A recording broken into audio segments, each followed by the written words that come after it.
This is Kite Cutter TV with another presentation. We gotta talk about this.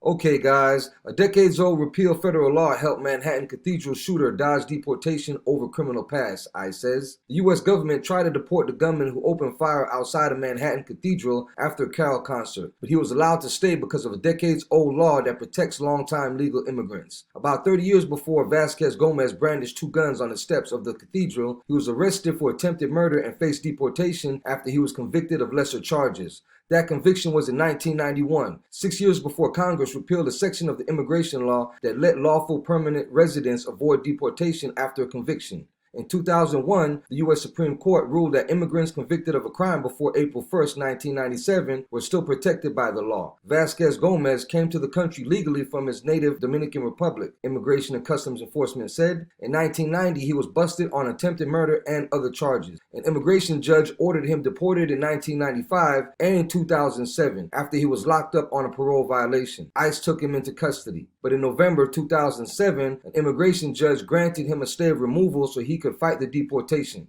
He was released in February 2008, and on August 9, 2017, ICE officials said a New York immigration judge granted him a waiver of removability based on the now repealed law and the Supreme Court decision. On Sunday, Vasquez-Gomez wore a Dominican Republic flag face mask and waited for the cathedral to finish a Christmas carol performance on the steps before he started shooting in the air. 3 police officers returned fire, striking him in the head and killing him. He carried a manifesto in his pockets claiming he opened fire because of the way the United States treated the people of Latin America, a police source told the news. So you mean to tell me you opened fire on a bunch of innocent people because of the way that America treats Latin American people, apparently? Which is just not true because America takes on the most immigrants in the world. And we have a very strong Latin population in America. So that's just unacceptable. Check this out. Well, new this afternoon, police identifying the suspect who opened fire this past weekend outside the Cathedral of St. John the Divine in Manhattan.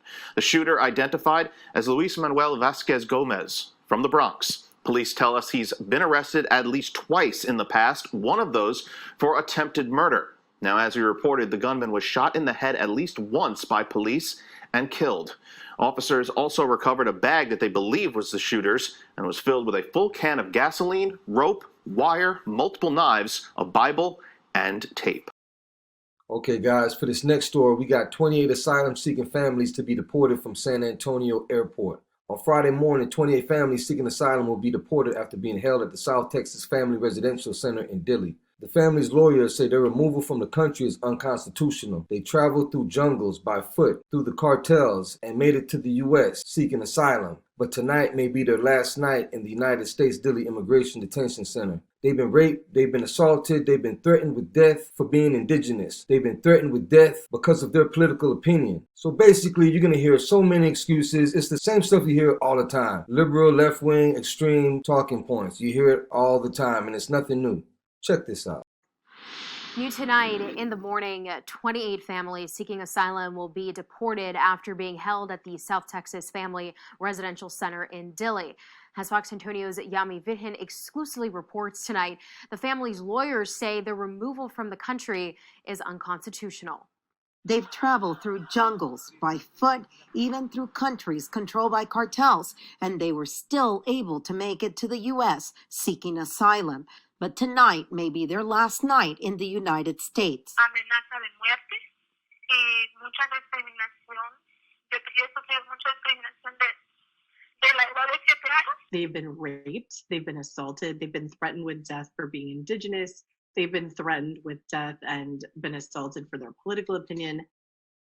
They have meritorious claims to pursue in this country. Amy Maldonado represents some of the 28 asylum-seeking families. This administration has blocked the lawful process that Congress has mandated under the laws of this country. Attorneys say clients are not able to access a fair process. Maldonado believes after they are deported and once the new administration comes in, their clients will be allowed to come back and go through the process, but she believes it will be too late. We know that if our clients are deported, we won't get all of them back, even if we win. Because if we win, we can get a judge to say, oh, bring these families back. You can't bring people back if they're dead. Lo que va a ocurrir es de que vamos a tener un pie en el país y un pie en el cementerio. sido amenazado de muerte. Among those clients are Haitians who fled for their lives. One of them, a woman from Haiti who worked at a law school and was allegedly attacked when she was 6 months pregnant due to her political views. She was raped and assaulted with a knife, beaten, and lost her unborn child. She now has a toddler, and a return to Haiti will mean likely death for her and her family. For one child from Guatemala, it isn't his political views or his refusal to work for the gangs. It is his ethnicity that puts his life at risk. Mi amita dice, haz algo, dice, busca a alguien, dice, que nos pueda escuchar. Pero lamentablemente nadie nos puede escuchar. Flights to Haiti will be scheduled separately, and we've got clients from Ecuador that could leave at any time. You know, they don't tell us in advance for anybody but Salvadorans because they're under a permanent court order to do that based on the treatment of Salvadorans in the asylum process in past years. Attorneys for the group say this is unfair since the president-elect has said the removal process will stop for 100 days so it can be reviewed. Yami Virgen, Fox News at 9. Okay, guys, this next story, this Edmonds church erects caged nativity scene to illustrate injustices towards immigrants.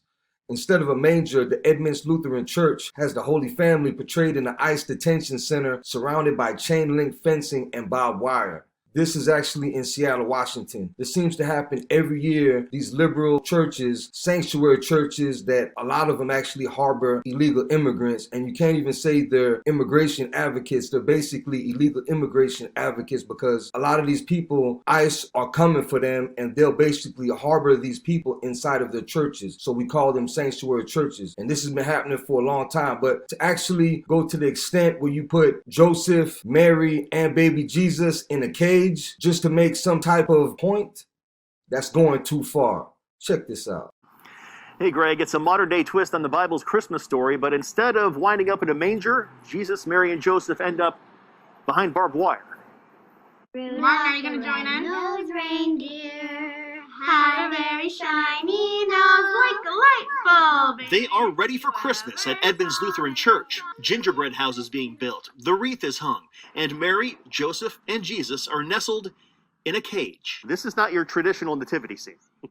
No, it's not. Instead of a manger, the Holy Family is portrayed in an ICE detention facility. You're going to offend people by this. Are you okay with that? Even if you're divided on how we're handling the situation, at the very least we can do that unifies us is we can pray for the betterment of our neighbor. Pastor Tim Olson says he was inspired to create the display after a trip to the Mexican border where he met a family trying to get treatment for their 8-year-old daughter with a heart condition.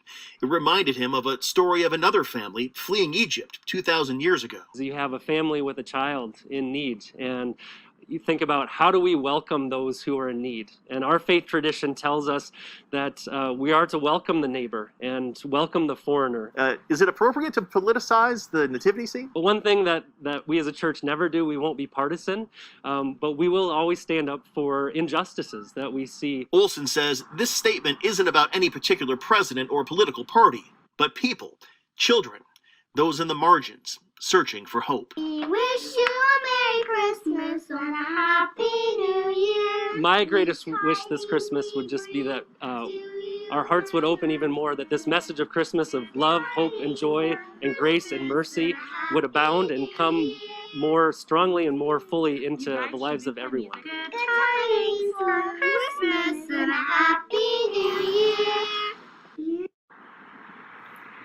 I asked Pastor Tim if he expected any backlash about the display. He said no, but he's more than happy to have a conversation with anybody who would like to try to find some common ground. Live in Edmonds tonight, Eric Wilkinson, King 5 News. Thanks for watching. Like, share, and subscribe. Till next time, God bless. Peace.